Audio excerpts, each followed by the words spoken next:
2 Chroniques, chapitre 1. Accession de Salomon au trône. Salomon, fils de David, s'affermit dans sa royauté. L'Éternel, son Dieu, était avec lui, et il porta sa grandeur au plus haut point.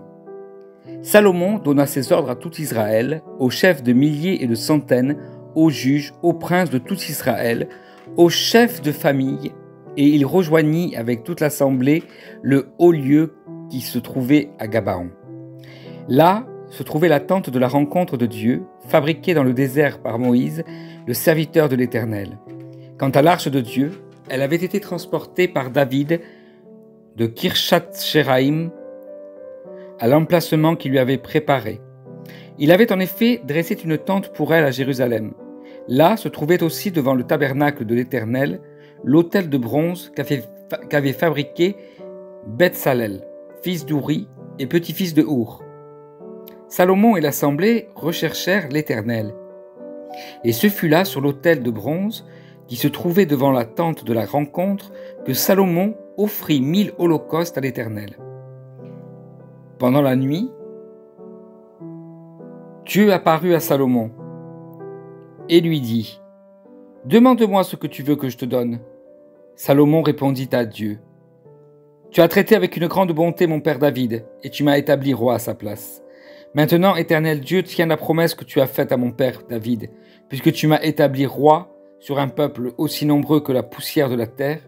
Accorde-moi donc de la sagesse et de la connaissance, afin que je sache diriger ce peuple. En effet, qui pourrait juger ton peuple, ce peuple si grand ? » Dieu dit à Salomon : « Puisque c'est cela qui est dans ton cœur, puisque tu ne réclames ni les richesses, ni les biens, ni la gloire, ni la mort de tes ennemis, ni même une longue vie, mais que tu demandes pour toi de la sagesse et de la connaissance, afin de juger mon peuple sur lequel je t'ai établi roi, la sagesse et la connaissance te sont accordées. Je te donnerai en plus de cela des richesses, des biens et une gloire telle qu'aucun roi n'en a jamais eu avant toi et n'en aura après toi. » Salomon revint à Jérusalem, après avoir quitté le haut lieu qui se trouvait à Gabaon, et la tente de la rencontre, et il régna sur Israël. Salomon réunit des chars et de la cavalerie. Il avait 1400 chars et 12 000 cavaliers, qu'il plaça dans les villes, où il gardait ses chars, et à Jérusalem, près de lui. Le roi rendit l'argent et l'or aussi communs à Jérusalem que les pierres, et les cèdres aussi communs que les sycomores qui poussent dans la plaine. C'était en Égypte que Salomon achetait ses chevaux.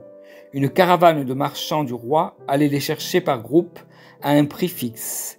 Il fallait 600 pièces d'argent pour faire venir un char d'Égypte et 150 pièces pour un cheval. Ils en ramenaient de même avec eux pour tous les rois des Hittites et pour les rois de Syrie. Amen. Préparatifs pour la construction du temple. Salomon ordonna que l'on construise un temple pour l'Éternel et un palais pour lui-même. Amen.